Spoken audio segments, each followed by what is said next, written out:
So the question of why are white people called Caucasian lies at the foundation of my 2010 book, The History of White People. People ask me, why did you write that book? And I said, I wanted to understand why white people are called Caucasian. Have you ever wondered why we use the word Caucasian to mean white? It's not great. It comes from an 18th century scientist named Johann Friedrich Blumenbach. This guy took a look at the entire diversity of humanity and divided it up into 5 races. You might have heard of them. His races were Ethiopian, Mongolian, American, Malay, and Caucasian. He mostly based these divisions on human skulls that he had studied. And for each race, he included a diagram of a skull from that part of the world. That brings us to Caucasian. The Caucasian skull was from the Caucasus Mountains in the country of Georgia. Why Georgia? Well, Blumenbach thought that that skull was the prettiest. I am not making this up. Because this scientist thought that the people from the Caucasus Mountains were the most attractive, that must be where white people came from. Science, I guess. This is what Georgian people actually look like. I mean, they look just fine. I just don't think they're what a white supremacist thinks about, when they think about their race. White people did not exist before 1681. Again, white people did not exist on planet Earth until 1681. Number 2, any claim that this group called white people, any claim that that group is rooted in biology or derived from genes or biology or is innate or is from nature is a lie. Third and final point. As a matter of foundational law, actually, let me say it this way. White supremacy has been embedded in the United States of America from its founding as a matter of law. Now, I don't expect you to buy all that, to get all that, to believe all that, at least not now. But my job is to share with you the legal history that proves each of those 3 claims that I begin with. So let's go. Let's get started. We have to begin this conversation in colonial North America, specifically in the colonies, the British colonies of Maryland and Virginia.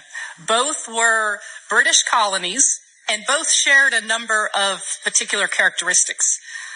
First, their economies were rooted in tobacco farming. If you know much about tobacco farming, it requires tremendous human labor.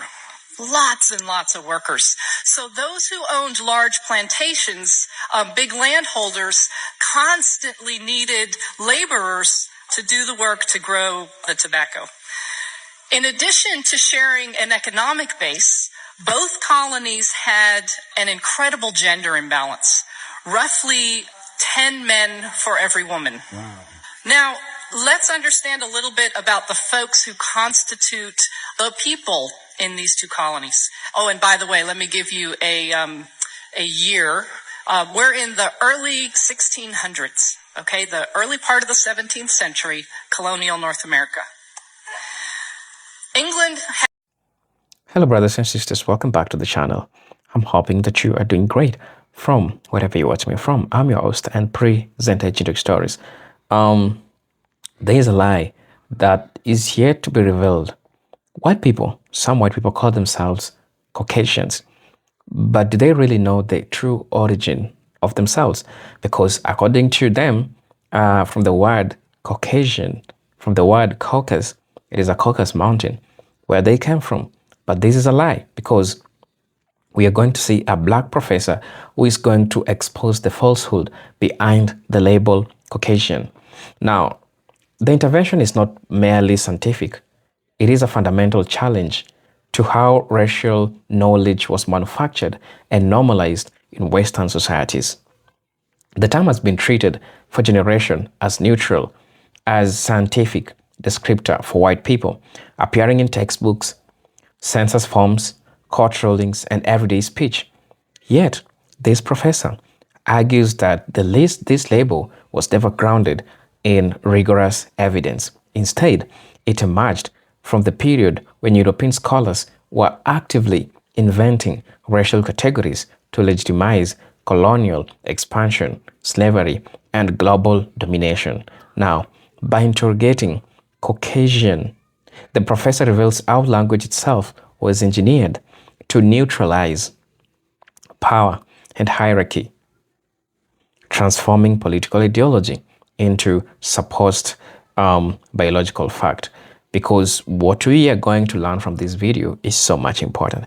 So I'm asking you to please subscribe to the channel, join the membership, and really get to work on for you. I'm your host and presenter Edutech Stories. But until then, let's watch the video. I'll be back with my thoughts and commentaries in regards to this. So let's watch the video.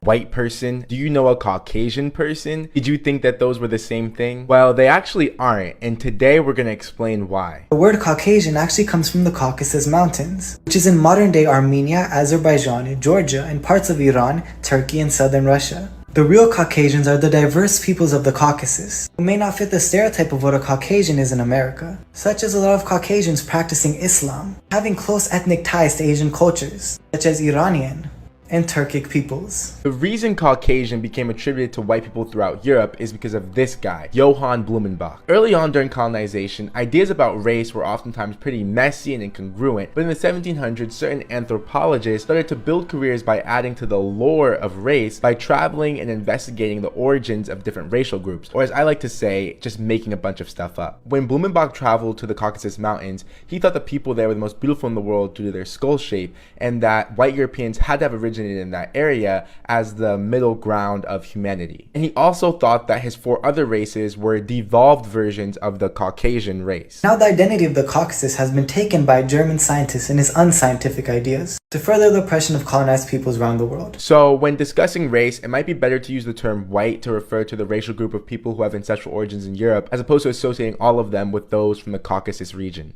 Can we please stop discriminating Caucasian people? White people, if you want to specify and call everybody who has lighter skin white, even though Slavic people do not refer white to themselves. But here in the United States, for some reason, I'm referred based on my skin color, which I think is already racist. I have a name, I have a last name, I have a title, you can use all that, anything but my skin color if you guys are so sensitive about skin colors. Since we're doing all that, I don't want to offend anybody, but let's repeat after me. Caucasians are a separate group of people, separate group of ethnicities which do not include white people. I'm not Caucasian, please do not refer to me as I am Caucasian. Do not give me any documents where I have to choose that I'm Caucasian, because you guys, by doing so, discriminating a large, very large group of people.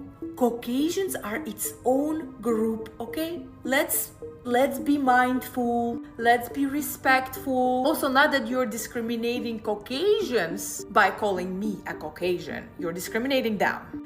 Also, you're discriminating me because I have nothing to do with Caucasians. So if you guys are very tolerative, very against discrimination, why you're discriminating Caucasians and Slavic people? Or this is an example of another double standard? Let me know in comments why you keep calling me a Caucasian. I don't look Caucasian. I don't speak any Caucasian language. This is a huge mystery for me that is unsolved. I think the biggest American misconception about Russians and Eastern Europeans is calling them Caucasians. I don't know who and for what reason call Eastern Europeans Caucasians, but Caucasians are more like Arabic looking people. They're opposite of what Eastern European people look like. Caucasians are Georgian, Chechen people, Kabardine people.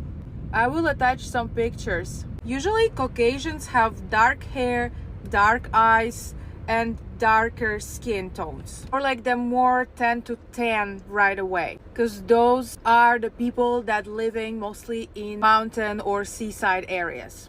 There are around 60 variations of Caucasian ethnicities, and a lot of them located in Russia. But they have different ethnic type that Americans referring to. And they have the best food on planet Earth. So if you have a chance to go to Georgian restaurant, you will experience the best cheese pizza. It's like a closed cheese pizza you will ever taste. So the question of why are white people called Caucasian lies at the foundation of my 2010 book, The History of White People. People ask me, why did you write that book? And I said, I wanted to understand why white people are called Caucasian. I started working during the Chechenian wars of the late 20th century, and I thought, why are American white people called Chechens? And so the book came out of that.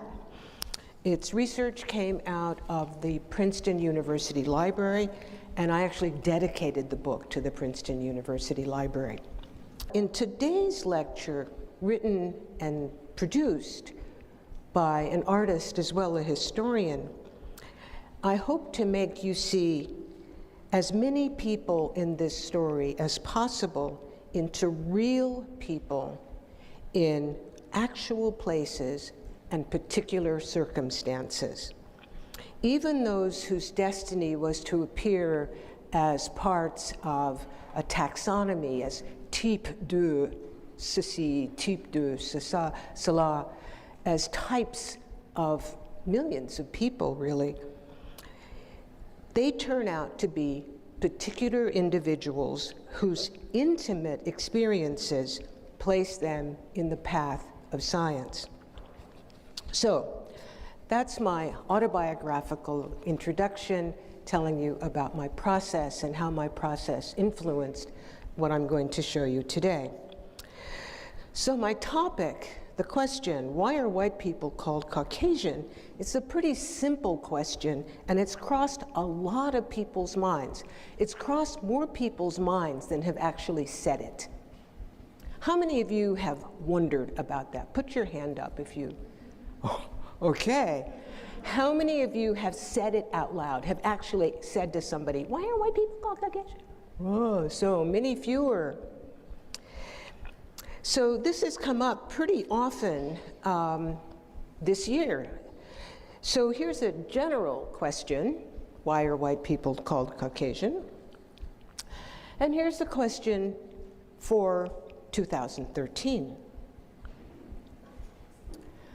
Now, where exactly is the Caucasus, or are the Caucasus? Look for the red Google marker between the Black and the Caspian Seas.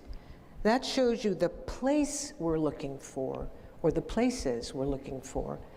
And they're right on the border between Europe and Asia. Now, anthropologists have known what Caucasians look like in terms of taxonomy, type de Caucasus, or something like that.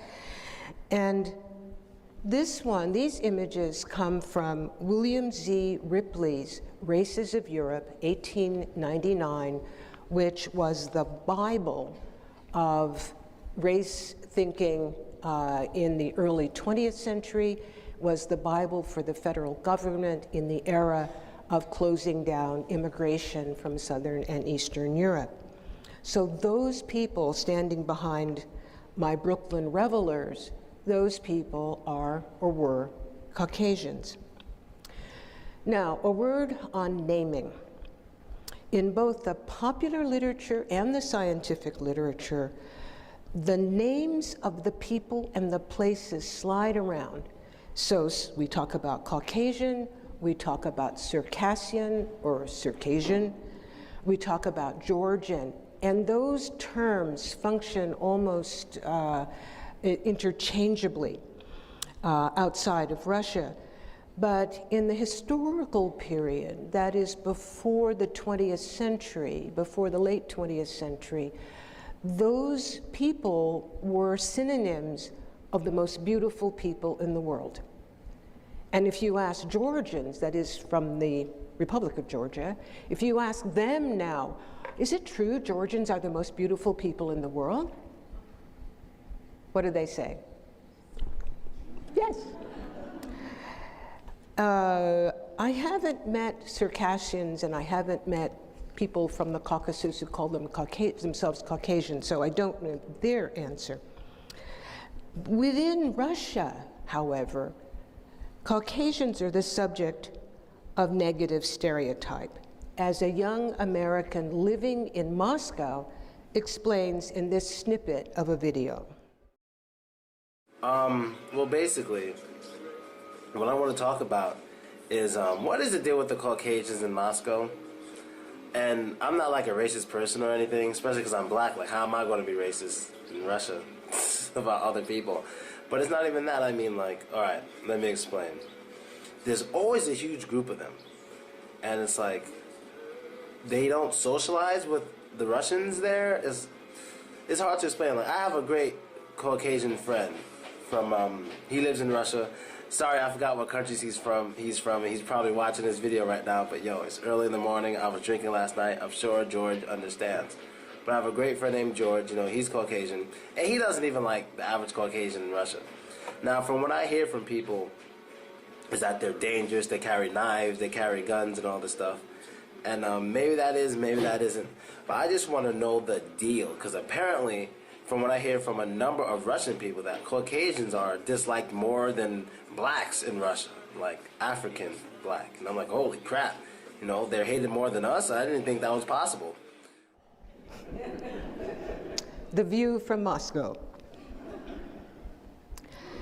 Now, in February 2014, the Winter Olympics will begin in Sochi, which is the Black Sea resort in the Western Caucasus.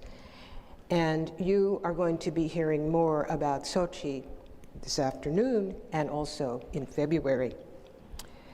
Meanwhile, back in the United States, scientific literature freely employs the word Caucasian as a term taken for granted to mean white people or non-black people or non-people of color. So it's a word that's still circulating, and it still circulates because it still circulates. It has a place in American jurisprudence. For instance, Judge Anthony Kennedy's opinion for the Supreme Court of the United States in Fisher versus University of Texas at Austin in June of this year, Kennedy mentioned, without pausing, to the petitioner, that is Abigail Noel Fisher, who is Caucasian. Kennedy's statement prompted a New York Times reporter to ask, has Caucasian lost its meaning? And this article was on the 6th of July, 2013. I'm actually quoted in it. And the reporter, Shayla Dewan, notes in her piece, this is her quote, in 1889, the editors of the Oxford English Dictionary noted that the term Caucasian had been practically discarded. 1889. She continues, but they spoke too soon.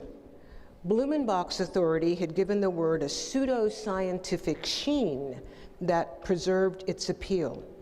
Even now, the word gives discussions of race a weird technocratic gravitas, as when the police insist that you step out of your vehicle instead of your car. There is a short answer to my question, short but opaque.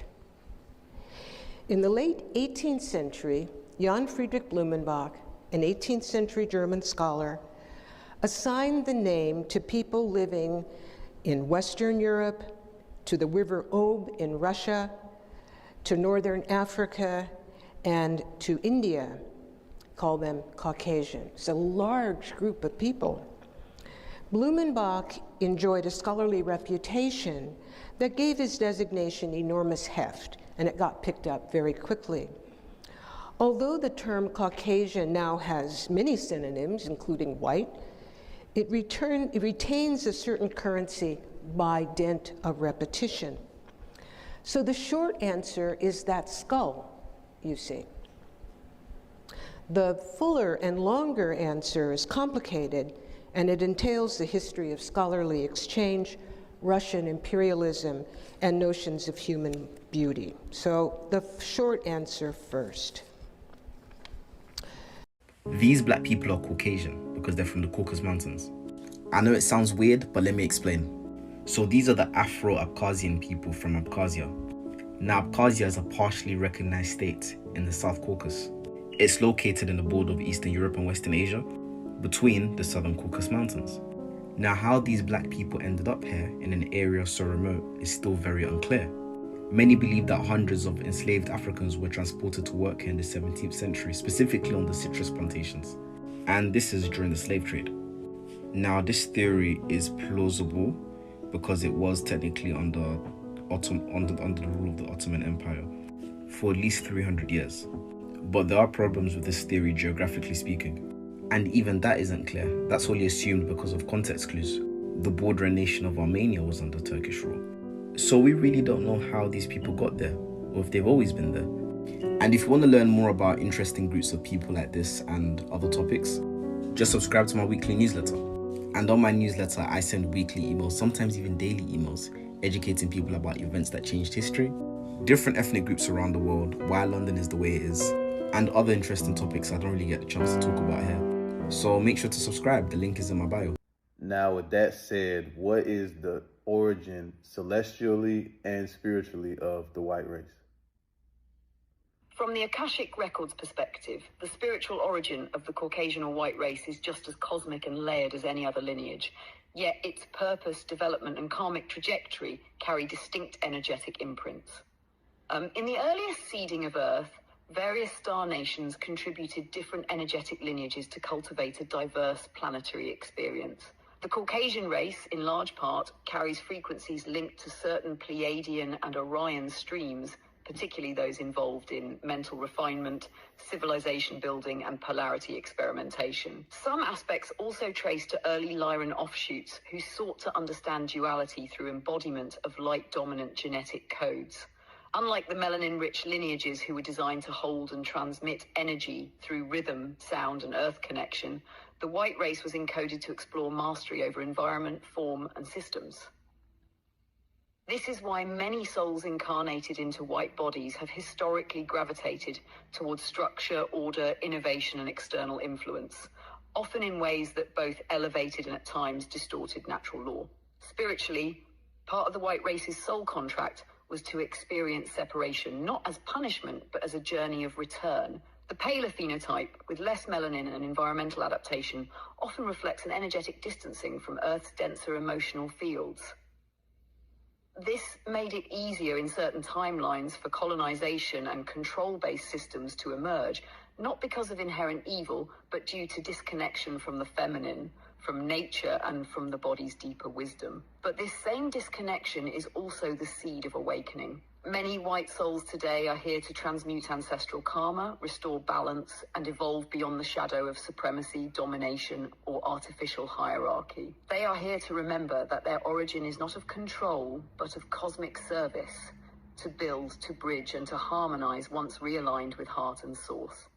So the true origin of the white race spiritually is as a galactic experiment, in contrast, clarity and return. When integrated, its gifts are profound: clarity of thought, spiritual structure, creative brilliance, and the capacity to unify through awareness, not dominance. Its healing lies in humility, remembrance, and reconciliation with the earth and all her people. When I got back the results that showed that the number and the size and the amount of pigment in the light-skinned zebrafish were all diminished, and the same thing happened in humans. When I opened the textbook and saw that same thing, I began to sweat. Not only did light-skinned people evolve from black-skinned people, but lighter-skinned people, whether they're European or whether they're Asian, like me, were actually mutants of the dark-skinned people. This was remarkable because we had only inferred on the basis of circumstantial evidence that this must have occurred in evolution, but we didn't have any concrete genetic evidence. Now we do. Because plants were born to be green, humans were born to be black. That's science. That's not personal. You see, although a lot of folk, you may not like what I'm about to say, but this happens in nature all the time. We've seen it happen with gorillas. We've seen it happen with peacocks. We've seen it happen with roaches. We've seen it happen with plants. And that is that when you lose that nutrient, the ability to process melanin, you become albinoid. You become deficient in that nutrient, the process of producing that molecule we call melanin. When you become deficient in that, nature demands that you make up for it somehow. And the way it helped the Africans survive in that ice age for thousands of years was to depigment the skin. But in so doing, they also took away a lot of the melanin content within, known as eumelanin, which became in them what we call pheomelanin.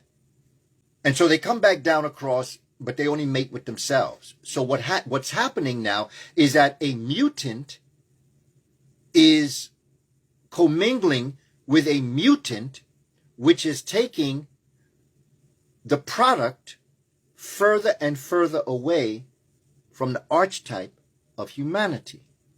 I'm not speaking in terms of a superior and inferior. That's not the science of this. That's the emotion. The science of it basically drops the dominant gene and the recessive gene.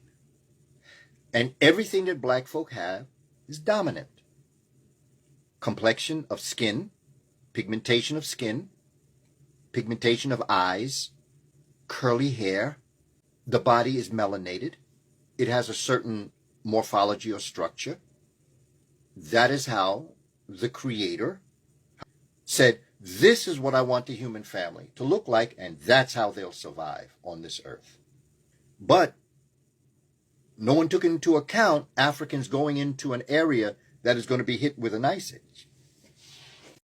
So one thing that stands is that the professor traces the origin of the term to 18th century European racial science, particularly the work of Johann Friedrich Blumenbach, who divided humanity into racial grouping based on scale measurements and aesthetic preferences, rather than empirical measurements, or rather than empirical ancestry. Now, Blumenbach, or Blumenbach, if the way you want to call them, arbitrarily selected the Caucasus region as the supposed origin of white people because he believed a skull from that area represented the ideal human form. This professor emphasizes that this conclusion was not as the result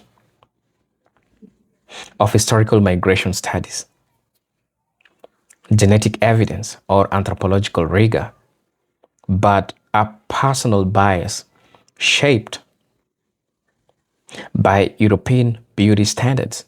So, from this flawed premise, Europeans began identifying themselves as Caucasian, even though most had no ancestral, cultural, or historical connection to the Caucasus mountain.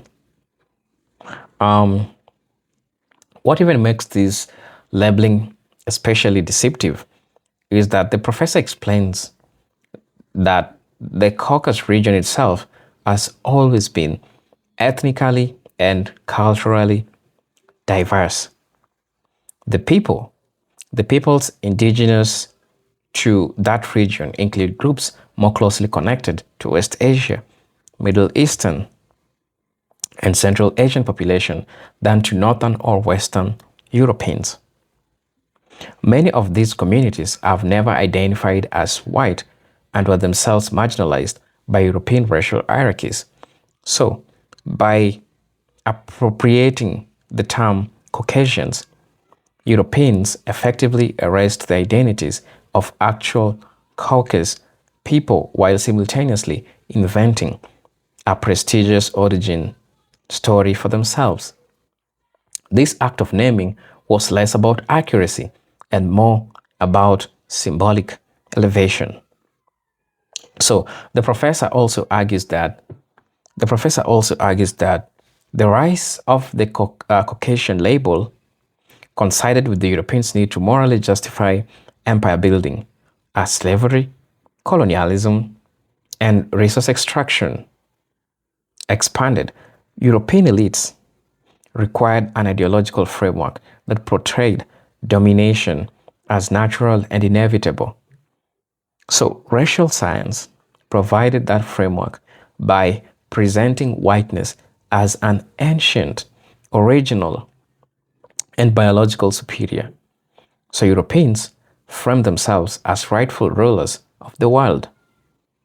The term Caucasian thus functioned as a cultural shield, masking violence and exploitation behind the illusion of scientific inevitability.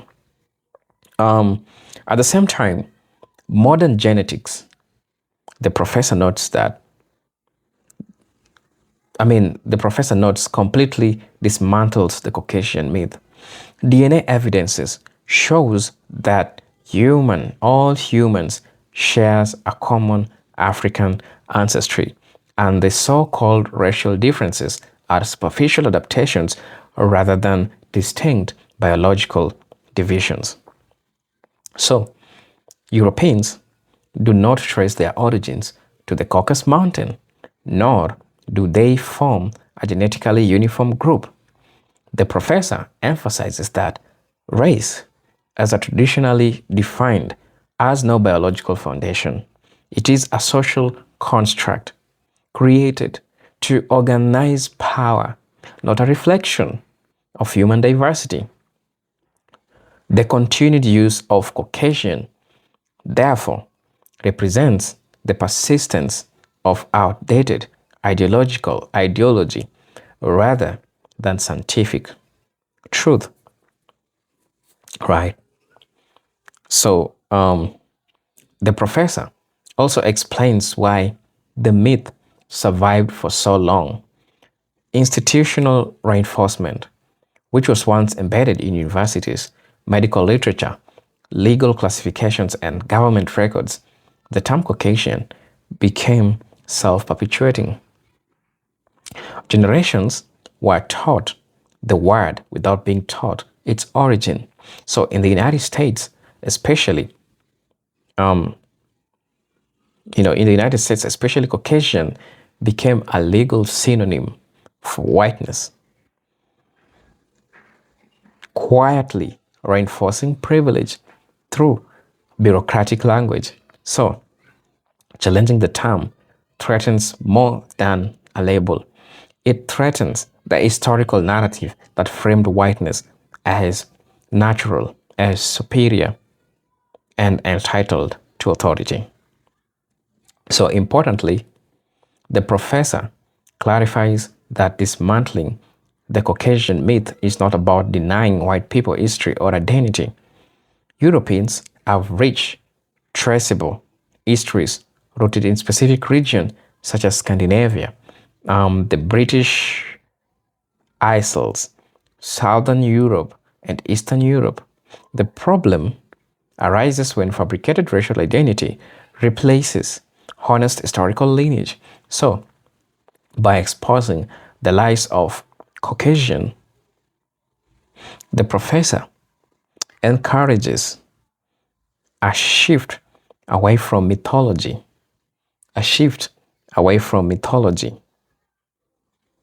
towards authentic historical understanding. This shift allows all people, not just white people, to see identity as a cultural and historical rather than hierarchical and biological. Right? So, all this phenomena, the phenomenon that is being discussed shows a deeper truth about how knowledge and power intersect. The term Caucasian survived not because it was true, but because it was useful, because it justified inequality, it normalized domination, and shaped global perceptions of humanity for centuries. And so, by exposing all these lies, the Black professor is not rewriting history, but correcting it, urging society to confront how deeply racial myths are embedded in everyday language. The unmasking of Caucasian becomes a more powerful reminder that truth is often suppressed not by ignorance alone, but by systems that benefit from falsehood remaining unchallenged. So brothers and sisters, please let me know what you feel and think about this video. I'm hoping to see you on my next video. Peace, love, and harmony. Salute.